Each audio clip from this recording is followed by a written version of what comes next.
everyone, and welcome to this very important thinking. Blame me for the gratuitous choice of music. It is not coincidental. We are a newsroom and we have to recognize the history that occurred last night in Wembley. I gather that's what they were singing as they left. It has absolutely nothing to do with climate change or our subject tonight. But our subject is greening companies, what they are and what's at stake. And I just want to say I've been away for a month on book leave, writing a book about the Second World War, and it took me to France, to Saint-Nazaire briefly, where I was supposed to get a glimpse of the past. But among other things, I was taken for a drive along the coast to a spit of land that is right next to the Loire estuary on the Bay of Biscay and used to be covered in giant oil tanks, which British commandos tried to destroy with incendiary grenades in the Second World War. And now, on an area about the size of a small airfield, there was a really astonishing sight, to me at any rate, which was a line of perhaps 24 giant wind turbines. The turbines alone, each the size of a truck, a good-sized truck, each individual blade the length of a ship, which was right there moored next door to take them all out into the Bay of Biscay and put them up. And it fairly gave me the chills. I mean, I was there for the past, but this was the future, it seemed to me. A palpable sense of it. And I know that there are other places all around coastal regions, probably Aberdeen now, but certainly Teesside, where you can see similar scenes. And these are the starting points for a journey that we're all on, whether we like it or not. It's going to be expensive. It's going to be disruptive. And businesses are going to have to do a lot of the route finding, the driving, and the heavy lifting. And if I can just briefly switch metaphors to the wagon trains of old, those businesses, be they large or small, are going to want to still be there. I'm thinking, by the way, of the Mormon wagon trains that ended up in Salt Lake City. They're going to want to be there, intact, thriving, when they get to the promised land, rather than left by the wayside. So thank you for indulging those metaphors. To the question, greening companies, what's at stake? I think, and I hope to be corrected if I'm wrong, that there are some very obvious answers, including, as I was saying to our speakers just before we started, what's at stake? The planet, the biosphere, the infrastructure that we build in it, tens, probably hundreds of thousands of livelihoods directly dependent on that infrastructure. And importantly, the terms of the argument that we're engaged in all the time and that and more specifically over the next hour. Is it helpful? Is it right to recognize a new category of companies based on the fact that they've been responsible for large quantities of greenhouse gas emissions in the past and have now undertaken to eliminate them? Greening companies. And if so, what should we expect of them and what should they expect of us? And by we and us, I mean we as consumers, investors, importantly, I know we're going to spend some time on that, and voters that vote in governments. We've got three really informed speakers who I'll introduce shortly, but first of all, some brief housekeeping notes. Many of you will have been, perhaps most of you will have been to a thinking before, will know the drill and will know the aim, which is to hear from as many people as possible, whether it's in the chat.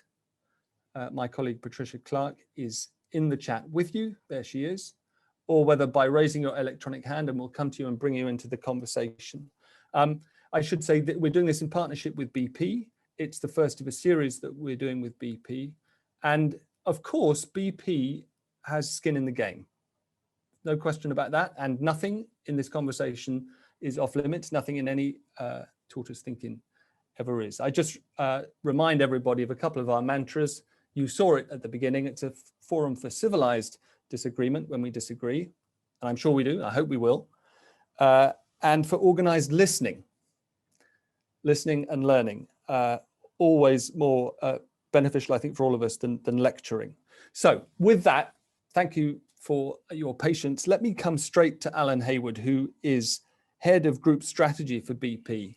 Alan, you started this job last year. Tony Blair had the phrase, "I felt the hand of history on my shoulder," but you didn't start a big job at a key time, just after Bernard Looney, your new CEO, had sort of set out an entirely new direction for the supertanker, as it were. What do you understand by the phrase greening company, and how do you demonstrate that you are one? Thank you, and thank you everybody for the opportunity. I mean, I think you're right. I mean, you identified it with a time in our history coinciding with the Chief Executive Bernard Looney coming into post. And I think what's very apparent to him and therefore to us is, what's at stake an awful lot. You outlined, ways of thinking about it. But it fundamentally comes down to a belief that the carbon budget of the planet is finite and is running out fast. And sometimes, one would anticipate that the normal forces of economics would get us to a rational solution. I think this is an occasion when the urgency requires all hands to the deck. And I think it is a message which is important, that it does take everybody pulling in the same direction. Now, the point about our objectives collectively, I'll call it getting to Paris, and we can talk about what is Paris, but let's just take it as getting to Paris. Now, I mean, clearly there's a point of view which says, let's not put any more carbon into the atmosphere. There's a point about, let's take carbon out of the atmosphere. But I think also, and it's therefore the sense of greening, let's progressively reduce the amount of carbon which is being put into the atmosphere. Because, there is a balance that we're trying to maintain. And as a company, I mean, we're all about affordable, reliable, and clean energy. But, that is going to progressively change over time. And I think the point about, a greening company is, as we move towards Paris, we're not all at the same start point. Clearly, we need green companies, pure plays who are into, renewables.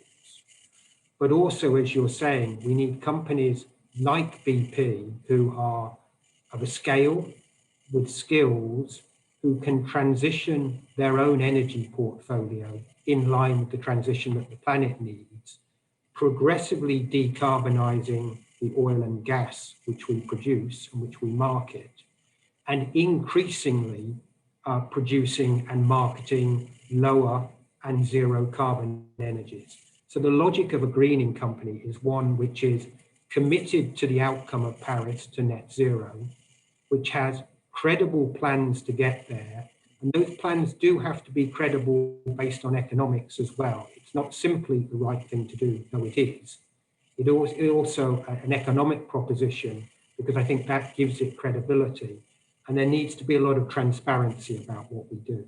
So I think a greening company needs to set targets and ambitions and have a lot of transparency, metrics and milestones, which it can demonstrate that it's doing.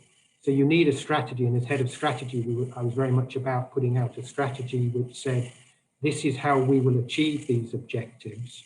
And we can also demonstrate that the strategy not only is being executed, and we've been very much in the mode of saying, here's what we're doing to execute the strategy, but we can also highlight that the strategy is doing for our stakeholders, for all our stakeholders, what we said it would do. So the nature of greening is, it's in combination with green companies, how we progressively move towards Paris. And I think there should be an expectation that in setting out our talk, that we walk that talk as well and demonstrate both the talk and the walk, and that we're sort of, achieving, our goals. And part of the logic of the greening narrative is, I do believe that a green company alone can't achieve the goal, partly because they don't have the scale and they don't have the experience. They're absolutely vital. Let's be under no illusion. The pure green company, the disruptor, is a key part of this equation.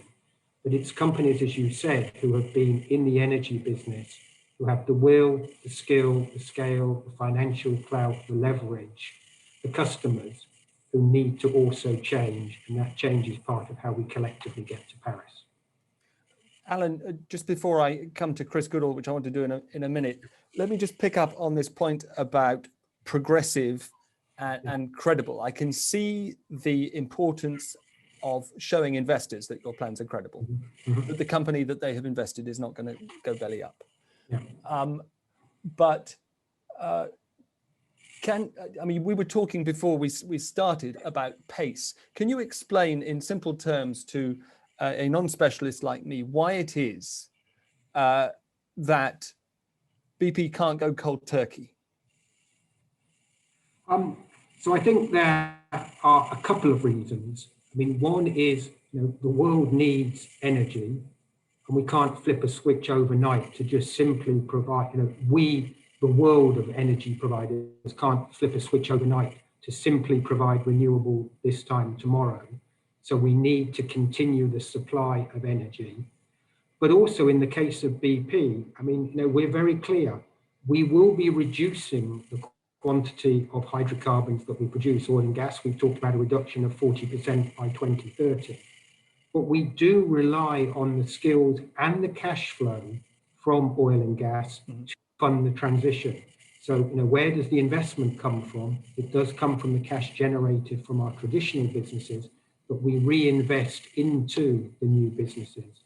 So there has to be a balance, and that's part of our job as a greening company, to try and get that balance right. Okay, that's really interesting. And I would drill down into that now, but I'd just like to remind myself and everybody else that we've got a whole thinking dedicated to the economics of that coming up. So let me come to Chris Goodall now. Chris is quite a frequent guest at Tortoise. We're very pleased to have you back from sunny France. He's an author many times over, a writer of carbon commentary, and an energy entrepreneur in his own right. I'd like to know in general terms what you make of the language, of the use of this greening company's label, whether you buy it, whether you think it's useful, but also, just moving on from there, how much of the transition do you think ultimately is going to depend on these big private sector players? Well, Giles, thank you for the introduction. I think a surprisingly large amount of the transition is dependent upon the very large companies, particularly the very large oil and gas companies that are currently responsible for a large fraction of global emissions, a very large fraction of global emissions. Without their assistance, it's very much more difficult to move to a fully decarbonized economy. There's absolutely no doubt about that. It's their skills at project management, their ability to allocate capital, their ability to make assessments of risks in complex projects that make their participation in this transition so very important. But I think it's fair to say that as yet, amongst the large oil and gas companies, we've seen a really rather slow and ponderous and unclear demonstration of their willingness to deal with the climate emergency at the speed and the pace that it ought to be treated. Alan's just told us that by 2030, BP will have reduced its oil and gas production, according to its plan, by over 40%. And that's on BP's website. It's clear and it's unambiguous. It's simply not fast enough. We're seeing events at the moment, particularly, for example, in Western Canada and the northern Western United States, of temperatures which are impossible for human beings to live in without air conditioning. This is much earlier than anybody expected. These temperatures at 45 to 50 degrees are absolutely unprecedented for 50 degrees north. I don't see in BP's language or in the language of any other large company operating in this space a sense of urgency, that greening means a massive disruptive change to the way that business is operated. Alan used the word progressively, I think 4 times in his introduction. I understand what he means, but this cannot be a progressive transition. It has to be aggressive, disruptive. Risks have to be taken. Investors have to be brought alongside, But in my view, that's much more possible now than it was even 6 months ago, as investment groups, pension funds around the world begin to realize the true dimensions of the global warming crisis. Chris, thank you. And before I come to Glenn, Alan, let me come back to you and ask you what you make of that. And let me draw your attention also to what Nuno has said in the chat. He's raised the question of the recent IEA report, really calling for the same sort of level of risk and disruption that Chris mentioned. What's your response? So I think it would be easy on the IEA to start saying, you know, it's a scenario, you know, we can debate. But fundamentally, the IEA scenario was saying the world will need less oil and gas in the future. And, you know, that's fundamentally a position that we would recognize, which is why we say we intend to produce less oil and gas in the future. You know, one can debate the exact pace, and I think, you know, the most important thing is, you know, we get on with it. So I sort of take Chris's sense of urgency. And, you know, I'm also seeing comments in the background about, you know, decarbonisation. So, you know, a part of the question is, you know, and we have been clear that we believe oil and gas will still be a part of the future for some time to come. In smaller quantities, absolutely. You know, and can it be decarbonised? And somebody was asking the question about, you know, particularly oil. You know, gas can be more easily decarbonised through CCUS. It can be sort of turned into blue hydrogen.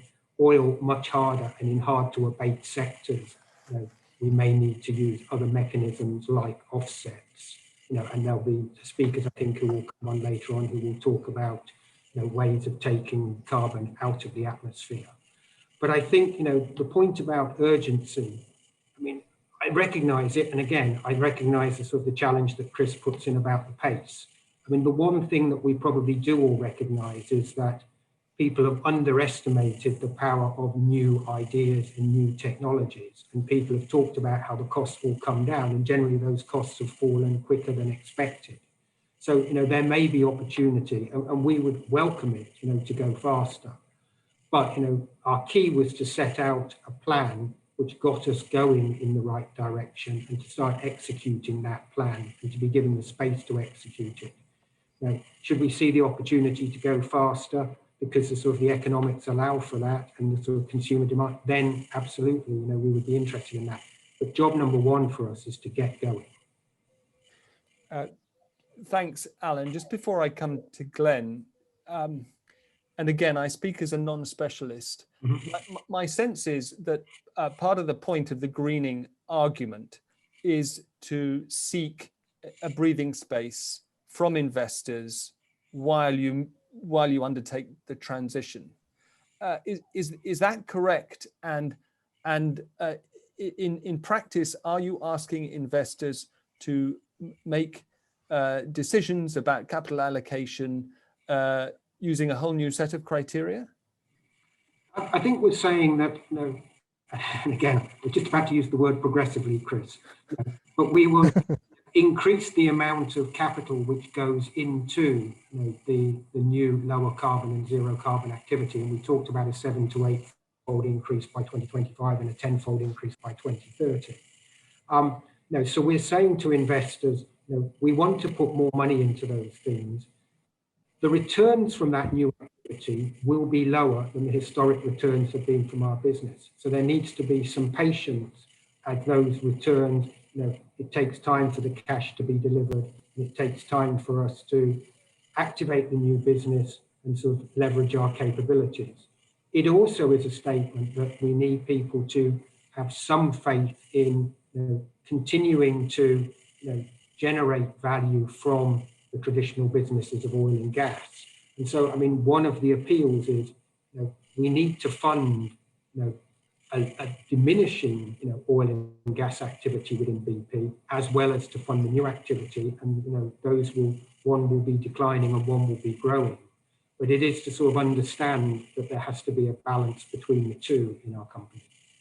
Okay, thanks very much. I mean, that you couldn't really put it more clearly, and I'd be really interested to know, and we'll come to people in the room, as it were, whether they agree with that that position? I see Hazel is saying surely no to oil or gas soon. I'd be interested to know in a minute, perhaps Hazel or Murray Brown, whether you buy the argument that you need to keep producing hydrocarbons in order to fund the shift away from them. But first, Glenn Robinson, who is National Technology Officer for Microsoft in the UK. Not all big companies have to be or are big emitters. And you were explaining to me yesterday, Glenn, that Microsoft has been either fortunate or bold enough to pledge to be carbon negative, not just neutral, by 2050, including all your suppliers. And you said this was a pledge made last year. We're in 2021 now. And you said that in the past year, you've learned a lot. How would you summarize what you've learned in the past year about achieving that goal? Yeah, it's hard. So just to be clear on the commitments we have made. So you're right in that we've made a commitment that by 2030 we will be carbon negative. So we're not 2030. I'm sorry. Yeah. So we're going to achieve that through various different routes, which I can go into in more detail. By 2050, we're going to have taken responsibility for all the carbon that we've ever expelled into the atmosphere since we were incorporated in 1975, and that also now includes our Scope 1, Scope 2 and Scope 3 emissions. So we're taking all of our indirect emissions that if my son is playing on his Xbox and that Xbox is using electricity, we need to account for that, and we need to ensure that we're removing that carbon from the atmosphere in our operations. So obviously, there's a lot of facets to this. There's innovation and consumption around the technology, the data centers, servers, those sorts of things, which we can do.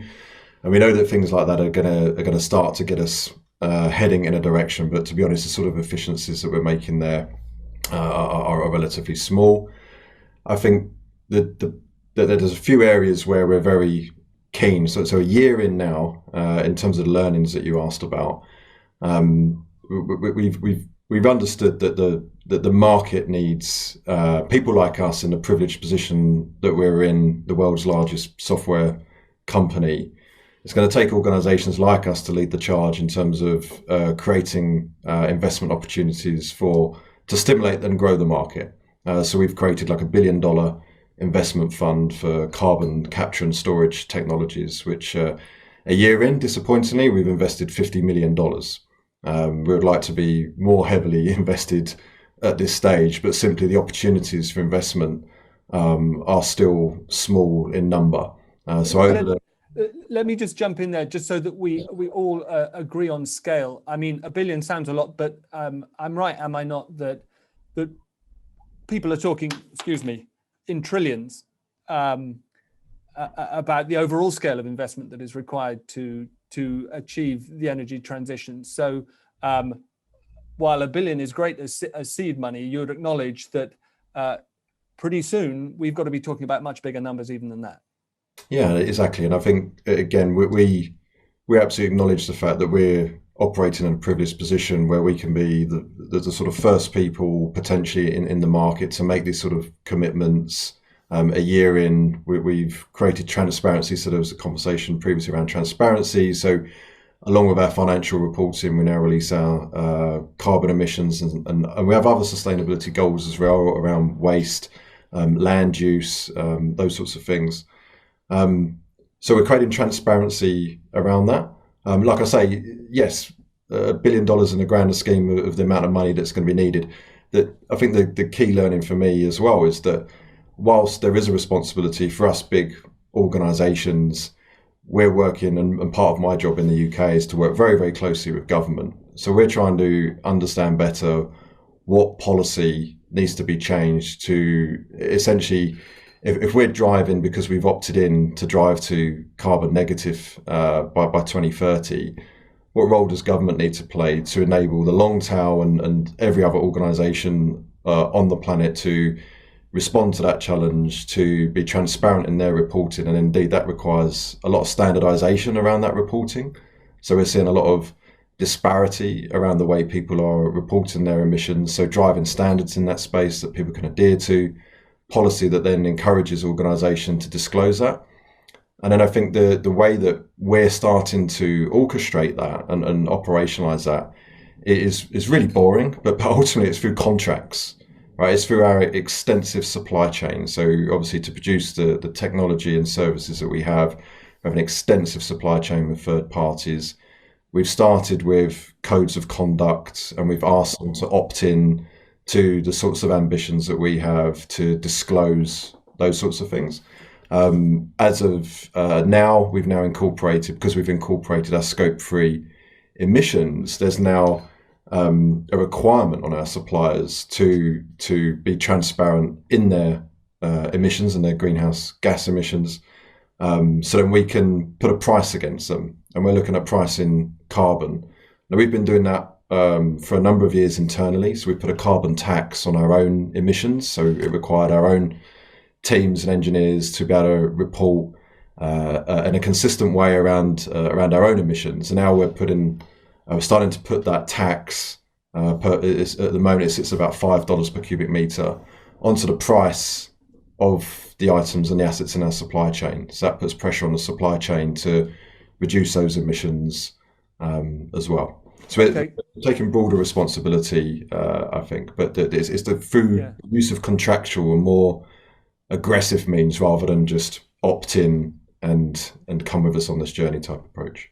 Right. It's not boring. It's really interesting, and a heck of a lot depends on it. Just to be clear, these contracts, they require transparency, but they don't necessarily require net zero right now from your suppliers. No, but we just want to. We're going to tax the emissions that are aligned to the services that we buy from them. If our team, when they're making those supply chain decisions, they're then going to be responsible for the cost uplift of the price of that carbon. So it will choose them, maybe hopefully drive them to readdress their supply chains, look at different suppliers, or indeed drive pressure on our supply chain to reduce those emissions and think about that. Presumably, if Microsoft remains dependent on a carbon intensive supplier, then in order to keep your pledge on carbon negative by 2030, part of the broader strategy is going to have to be to offset all those emissions somehow. Yeah, so by 2030, our expectations and our forecasts suggest that we'll be at 50% renewable energy across our entire Scope 1, Scope 2, Scope 3 emissions. And then the other 50% to go beyond and get to carbon negative, of course, is going to require the carbon capture and storage technologies. So at the moment, we're doing that in its most simplest form. We're buying carbon capture from existing programs that already exist. So we're just spending money to achieve that. We're making investments through the investment fund to encourage innovation in the space of the technology that mostly doesn't exist today, to try and stimulate that. And ultimately, we're hoping that by 2030, we'll be the beneficiaries of all of that and stuff we maybe haven't thought of already to drive those net zero targets. Okay, Glenn. Well, I'd like to come back to you on the technology that doesn't exist yet, because in a way, it's tantalizing and it's also controversial to some. But first, I did, Daisy threaten to come to you. I don't know if you would mind us coming to you. I want to see what you make of Alan's broad argument. Forgive me, I hope I've got, Hazel, forgive me, Hazel, with the pithiest contribution in the chat so far. Surely no oil or gas soon. If we can come to you, I wanted to ask you, hello, do you buy the basic argument that if you're an oil and gas company, you need to be allowed to keep on producing oil and gas in order to pay for the transition? I think it's probably too late for that. If we'd been producing a gradual decline, a managed decline of oil and gas, and we started earlier, possibly that argument would stand. But I think given the news from Canada, I think I'm a complete layperson. I don't know anything very significant about global warming, but it does become apparent that the time is running out, and I think it just sounded a little bit of a slow response from BP and a little bit unconvincing, especially compared to the Microsoft approach. And I think there's a lot of scope for public sector organisations to be able to price in the emissions in a similar way, and I think that would perhaps bring pressure on those suppliers in order to crack this sooner. I think it's the length of time we've got left that concerns me the most. I don't think we have time to just tinker around at the edges and take our time over it. Right. And certainly the images of that heat dome over the Northwest, the Pacific Northwest, and people dying there are quite shocking. You mentioned scope for public sector bodies to price in emissions. What sort of mechanisms would you tolerate as a consumer? Well, as a consumer, I think we have to expect to pay in order to allow for the pollution that we're causing. It's very difficult to know.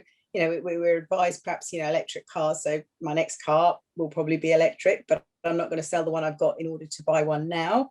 Insulating our homes, all of the general advice, most people are willing to, if they've got the money to do it, are willing to move towards those goals to limit their own emissions. But what we buy, we have no idea what the emissions are involved in the products and the delivery systems, the products we buy on a regular basis. We're just unaware. So that appealed to me, the idea of pricing in the pollution that is involved, because if you go for the cheapest option, you might be adding more to the problem than if you paid a little bit more and bought from an environmentally responsible company. And I don't think we've got any clear, as an investor, my own pension fund, things like that, it would be very useful. There are some guidance, there's some guidance and some schemes about to give you a bit of a clue about which companies are taking their responsibilities seriously, but it's not very clear cut. So I agree with I think it was the Microsoft chap that said it's hard to do that. So you have to put a figure on it, and you have to come up with a way of measuring it. Sounds like they've done that internally, but whether we can do that as a world, not just a company, I don't know. That's one of the big questions, isn't it? Which we hope that they will address in Glasgow in November. Murray Brown, you've got your hand up. Let's come to you. I see in the chat you've brought up the African development. What's on your mind? Well, firstly, thank you to these guys for putting their hands up and maybe sticking their necks out a bit. I appreciate it. It's really important, but probably a difficult chat to have. But I try to see the whole picture, the joined up picture from a lot of these companies. I've worked for very large organizations. I know fundamentally companies are very good at letting you understand and see what they want you to see and not necessarily expressing the bits they don't want you to see. So when a company like BP talks about their net zero ambitions and increasing their investments in renewables tenfold in 8 years, I don't really know what that means, because 10 times very little is still very little. I'm much more interested in, for example, the total carbon budget. We have one planet, we have one amount of carbon that we all have to share. I would much rather know how a company like a BP and even a Microsoft, they're very different companies, if they're doing the West Africa project, which we know is going to go on for decades and release an awful lot of carbon, how is that matched up with the entire picture of BP's carbon emissions, so that I, as a consumer and a citizen, kind of know what this company is really doing? And that to me is transparency. And that to me means I can trust this organization. But just listening to what they say over here and not knowing what they do over here, I can't trust that. And that's not transparency. So that's how I'd like to hear the conversation moving, if possible. Well, it's a great question. By the way, I never said the other thing that we say is we try to discourage questions in favor of people holding forth and saying what's on their mind.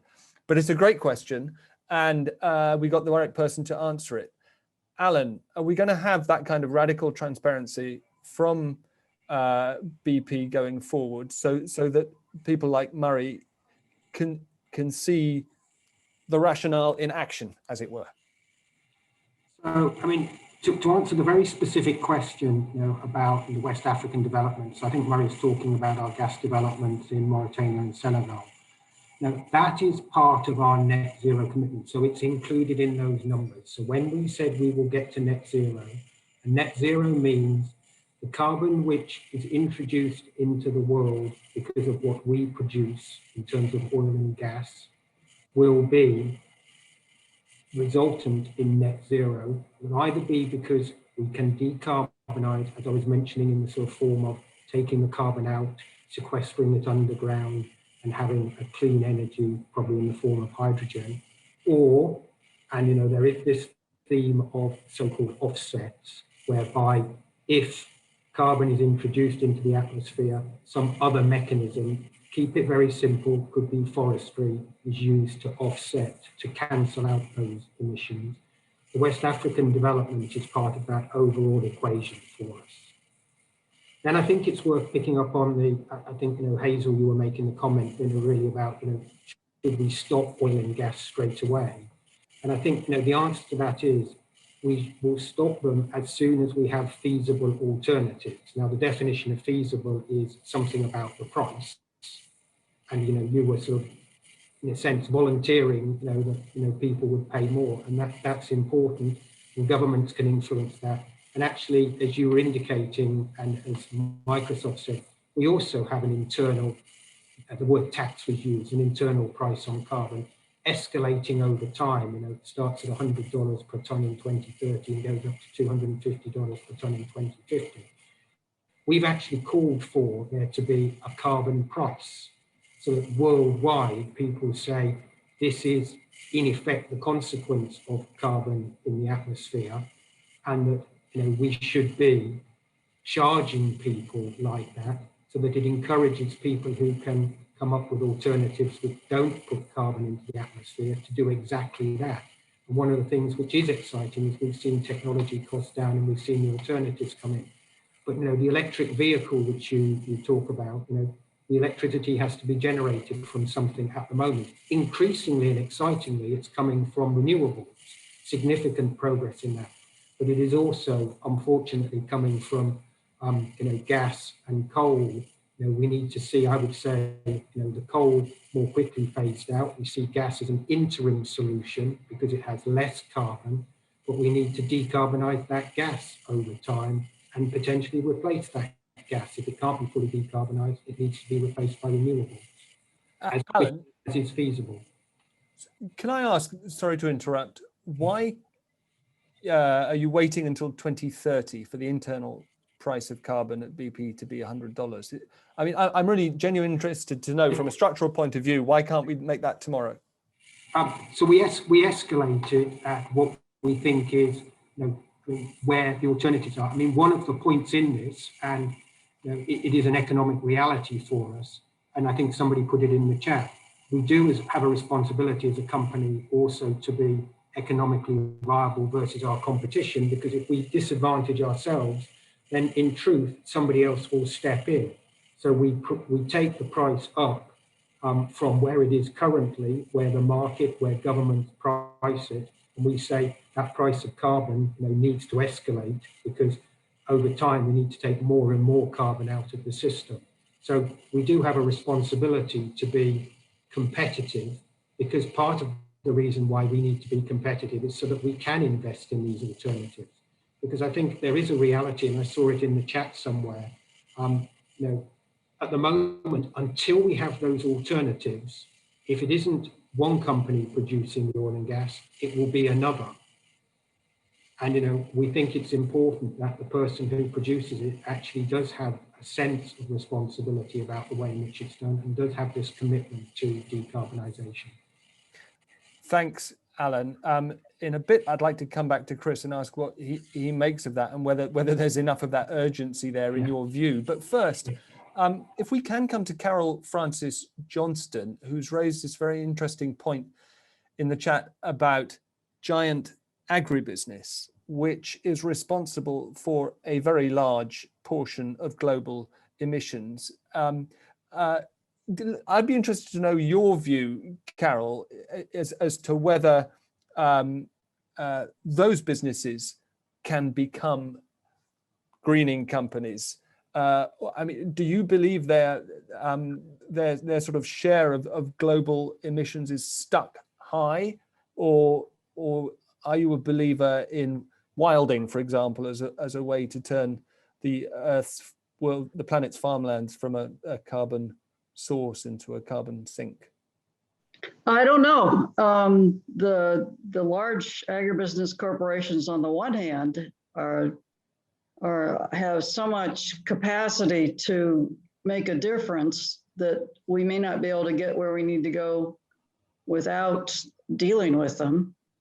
But regenerative agriculture does away with the need for intensive use of fertilizers and chemical herbicides and all that stuff, which is where they make all their money. So it's a conundrum to me. It's not so much that industrial ag contributes to global warming, it's that the potential for regenerative agriculture to reverse global warming is immense. As I understand it, it could do it. I mean, if everything switched to regenerative agriculture, it would fix things pretty fast. But that's all I know about it. I don't really know enough to say more. Right. Well, this is completely fascinating. And I always remember a particular data point from Isabella Tree's book, Wilding. She says there that 82% of carbon in the biosphere is in the planet's soils. Increase the uptake of carbon by those soils by 0.4%, and you solve the problem. I don't think we have a soil specialist, but Chris, you're the closest thing to it. So I'm going to ask you, even though you've vanished from my top of my screen, there you are. What's your take on whether agribusiness, by changing its practices, can become part of the solution instead of the problem? Yes, probably, I think, is the answer, Giles. Agriculture is responsible for about a quarter of global emissions, and most of that is to do with the growing of animals, particularly beef and sheep. The problem with regenerative agriculture, as we've just been talking about, is that nobody quite knows how to put carbon back into the soil from which it came. Yes, current agricultural methods are tending to result in depleted levels of carbon storage in soils, and it's going to get worse as the planet dries out in certain places and gets wetter in others. But we don't yet know what technologies we really need to use, or techniques more generally, in order to make it possible to capture that carbon back in the soil. So yes, it's a very good idea, but every time I look at a company that promises to do regenerative agriculture, it simply doesn't, it's not able to show the data to a non-expert like me to prove that its activities are actually doing that. So yes, it's an area of massive research potential, necessary research potential, but it isn't yet there. So it's no good asking our large companies like Microsoft and BP to use that technology when it's not really quite clear how we would do it. Very quickly, if I may, I would go, however, to carbon capture from the air, which is talked about both by BP and by Microsoft particularly, as a means of offsetting remaining emissions. So the idea is that if you can suck the carbon dioxide from the air that you're responsible for, you can yourself as a company move to closer to net zero. There we do have clear examples of technologies that are working. They are currently expensive, but they are on cost curves which, if pushed fast enough, could significantly reduce the cost to well below the figure of $100 a ton of carbon dioxide that BP is talking about by 2030. So one of the things I'd like BP to do is to invest much more heavily in this technology, and Microsoft, which has put money into this, to spend a lot more, because I do think it's going to be a productive way of moving the world away from gross emissions towards net zero. So lots of room for action, lots of room for investment by these companies. I'm not certain, to restate our point I made earlier, that there's anything like the sense of urgency, even in the two companies we have as guests today. Thanks, Chris. Well, let me come back to Glenn on this question of technologies. I mean, direct air capture and sucking carbon out of the air one way or another, if it could be done at scale, presumably would be part of the solution. But tantalize us with the technologies not yet invented that are going to be invented. Well, I don't have a crystal ball, but a few statements, if I may. Yeah. You're absolutely right to use the word scale when we talk about carbon capture out of the atmosphere. So the one thing we absolutely know over the last year is that the amount of carbon in the atmosphere is obviously causing climate change and global warming. But from a carbon capture point of view, the carbon in the atmosphere is so dilute that we would need a global scale capture mechanism, fun enough, probably brown things with green leaves on that are just about everywhere you look, something similar to that, at that sort of scale that you find almost everywhere, to be able to absorb it efficiently enough out of the atmosphere. So we're not going to be able to build a carbon capture plant in the UK that's going to be able to do that effectively. We need something that operates almost everywhere we are. And it's that sort of scale and it's that sort of technology that doesn't exist today. So in terms of someone, I just want to touch on a question I saw in the chat as well. Someone asked around what type of technologies do we invest in today and how do we make those decisions, if I remember the question right. And Giles, I think at the top you mentioned that the two biggest net contributors to global warming and carbon emissions is sort of energy and transportation industries. So we're predominantly focusing our investment strategy on targeting those big contributory areas and any innovation that we can do to drive down the impact that those two have. So we're sort of going after the sort of big handfuls, if you like, to start with. Also, the conversation around, I'm also not a soil expert, but interestingly, I've been doing a lot of work in quantum computing, and the sort of fascinating thing that I found out through the work that we do there is that in terms of agriculture, the production of like herbicides, pesticides, and feed, that sort of stuff, it accounts for about 5% of the global use of electricity, which is obviously a significant amount in the production of those materials. And predominantly that's because we don't have better materials, we don't have better ways to design and make these things. So we're exploring the realms of things like quantum computers, which at the moment are the only way that we can see that we're going to be able to model at a molecular level to be able to create, whether it's new, in materials science, creating a whole new materials that enable whether it's carbon capture and carbon storage more efficiently, and that's both the production of those materials and the efficiency in the use of them, as well as other things like pesticides, cattle feed, whatever it might be. When we're producing those, the process that we go through, if we can produce more efficient ways of manufacturing them, reducing the electrical demands that we see today, also considering things like waste and the further use of those products as well. So we're sort of looking at it a bit end to end, but we're putting a lot of energy and investment in things like quantum computing, because we know today's technology and today's computers aren't capable of doing the sort of the modeling and maths basically at a basic level to be able to do those simulations. Glenn, is Microsoft going to remain a software company, or if any of this research yields a profitable new technology, you're going to go into it in a big way?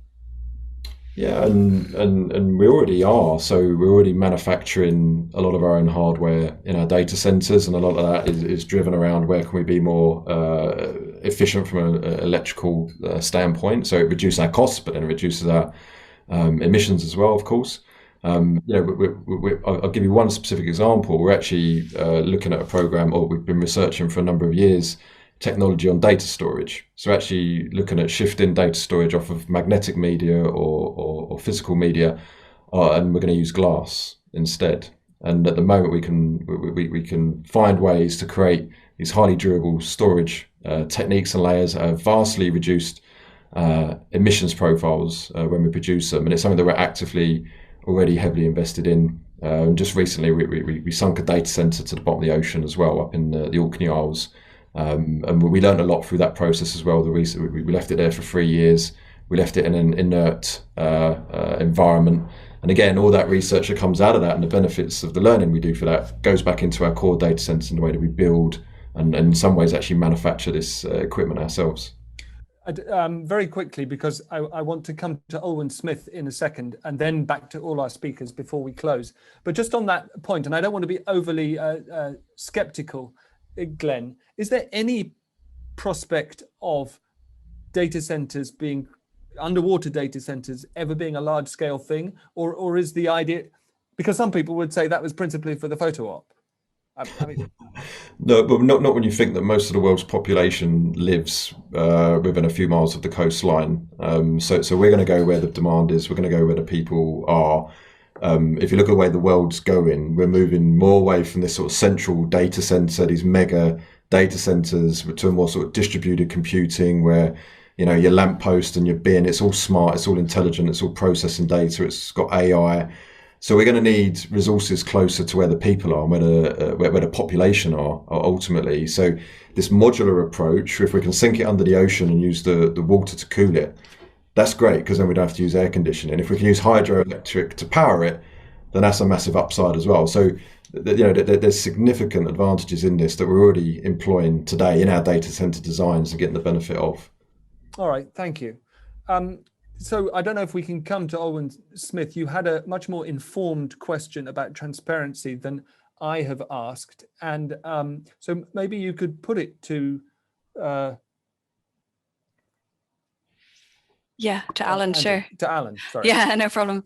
Yeah, I mean, full transparency on the topic. I do work for CDP as well, the organization that I was asking about the disclosure too. But this is an online platform whereby companies disclose their annual environmental impacts, and there's a request generally that comes from investors, and BP to date hadn't been doing that. I think it was targeted last year by investors specifically and highlighting it, and the key reason being that by disclosing through this format, it's very rigorous, but it's very standardized and comparable, and thereby helps to stop these kind of, you know, putting your own spin on it, using your own kind of comms to potentially not be so comparable and transparent as to the true plans of transition.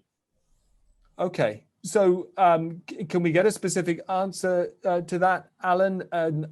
Is BP undertaking to bring its disclosure in line with any sort of systematic standardized standards like those proposed by CDP? So Owen asked a very specific question, which is BP intending to disclose to CDP? And the simple answer to that is yes. Because I think overall transparency here is very important from an investor's point of view and from the public's point of view. People do want to know what the company is doing. And I sort of started at the beginning by saying it was important that we laid out plans, but it's also important that we disclose how we're doing against those plans. And agencies such as CDP, I think, do play a very important role. I mean, they help to bring some degree of standardization, because this topic is desperately complicated, and we do not want to sort of hide behind complexity. But to the extent that somebody with a degree of independence can say, this is how we've analyzed, this is how we rate, this is how we rank, I think that is very important. Our aims was that we would commit to disclosure under the Task Force for Climate Disclosure, TCFD, and they have been setting principles by which people should disclose. I think BP has announced that it will disclose far more in publishing these milestones and metrics. It's partly a way of explaining to people what we're planning to do, and the fact that people can see all of this. So we publish significant data on the website around our emissions, around our sort of metrics. I think it's really, really important. Transparency is key here. I really do believe that. When will you be disclosing through CDP? I think sort of it's required before the summer, so it's an imminent process. Is that news to you, Olin?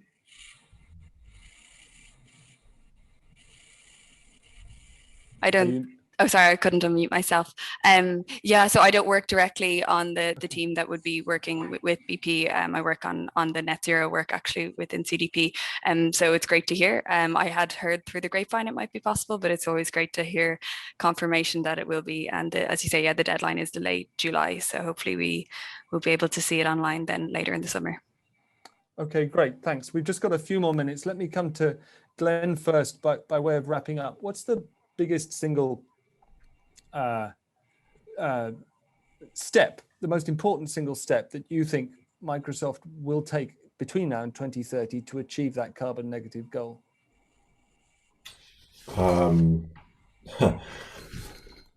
I think for me, I'm not going to. I'd rather talk about the things that we're going to influence, because I think that the bigger objective. So Microsoft doing this on its own isn't going to achieve the goal that we're all striving towards, right? And we absolutely recognise that. So I think we recognise that whilst we can lead by example, probably, and someone mentioned policy, we've seen regulation come up in the chat as well. I think one of the biggest conversations that we can help drive with the size and scale and the investments that we make is to work with all those local governments and really drive them towards the sort of standards that the CDP are advocating for, the sort of transparency and reporting that equals that we do around financials. We should be doing that around sustainability, and then to actually drive firm policy and regulation. And that's regulation both ways, both the beneficial regulation that allows us to do things today that we can't, that would benefit sustainability targets, as well as regulating to ensure people are disclosing and are reporting in a standardized way that we can measure them all equally amongst each other. And if we can drive that change, that long tail of change, when it's not just Microsoft, BP and 5% of the Fortune 500 who've made these commitments as of today, we want to get everyone else on this journey. And it's that's going to drive the wholesale change. I think that's the most important role of an organisation of our size that we're looking to exercise more broadly. Thanks, Glenn. I'm going to give Chris the last word in a second, so I'll come just one more time back to you, Alan. What's the biggest change that is? I mean, there's an enormous amount happening inside BP, and you've undertaken to be more transparent about it. What do you tell people in private or in forums like this to persuade them, if they're a bit skeptical, that the company really is changing? I think for the cynics, one of the best ways to say is, I actually see enormous financial opportunity in the new activity. There is going to be money to be made in moving to the alternatives. And so it is the right thing to do, but it is also a financial opportunity. And we do want to be at the front of that wave, because there is a financial proposition. So when we are building windmills, which we've announced in offshore US or offshore in the Irish Sea, we've just announced that we're planning to do something north of Scotland. There is financial opportunity. And therefore, I think we demonstrate that by executing the strategy. We talk about execution. Hazel was talking about an electric car. We are one of the largest providers of electric charging points in the UK. We want to grow that significantly. We're partnering with the car manufacturers so that electric vehicles will go to our charging points. But there's a commercial opportunity here. That's partly how I want to sort of demonstrate seriousness to people. But also, there is a societal imperative, which we're absolutely hearing from all of our stakeholders, particularly our customers. Thank you, Alan. And finally, Chris, you mentioned at the beginning the horrendous heat as evidence of the problem that that we're all indirectly or directly addressing. And you also challenged Alan about urgency. One of our questions at the top was, how do we stop this process stalling? But clearly we don't need to just stop it stalling. We need to speed it up. As you look at this day in, day out, do you see a mechanism for harnessing the big emitters, but speeding up the process? Well, the simplest thing, I'm afraid, is the thing which we have already mentioned several times, which is the global carbon tax. That is to say, putting a price on carbon of probably $100 a ton. Now, why $100 a ton? Because $100 a ton would penalize emitters enough to incentivize the creation of alternative technologies in almost every sector across the world, including agriculture, which has produced a large number of comments in the chat, and really should be something that we more aggressively look at. So number one priority is getting a carbon tax in place. One of the other comments in the chat was to say, well, will BP lobby in favour of this as much as it's been lobbying over the past generation to stop aggressive climate change legislation? I hope very much that companies like BP and Microsoft will come actively, aggressively, urgently to support the notion of a global carbon tax. Okay, thanks very much, Chris. We're just a little bit over. It's been busy in the chat. I hope it's been useful in the chat. People have been putting up a lot of interesting links, including, thank you, Andrew, for that one from McKinsey. Glyn made the daring but important point that it would help if we had fewer children. And I hope, Michael, that Alan supplied an answer to your question when. If you were asking about when that disclosure is going to come, it's this summer. So I feel that often these conversations get mushy, but I don't think we have tonight. And I'm really grateful to everybody for pitching in, and to Carol for reminding us that agriculture accounts for so much of the global picture, even though we were focusing on energy and transport.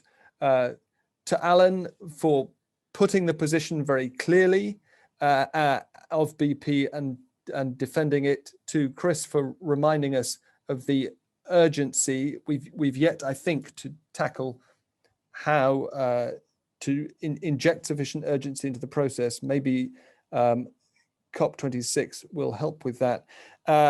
And to Glenn for giving us a sense of how a company can lead by example by bringing hundreds, presumably thousands of suppliers along with it towards an ambitious goal. We're going to continue this conversation, as I say. We'll have a series of them. We've also got our next climate thinking is actually with Capgemini on the 14th of July. Do join us then. Otherwise, thank you very much, and thanks for staying with us until 5 minutes after time. See you later.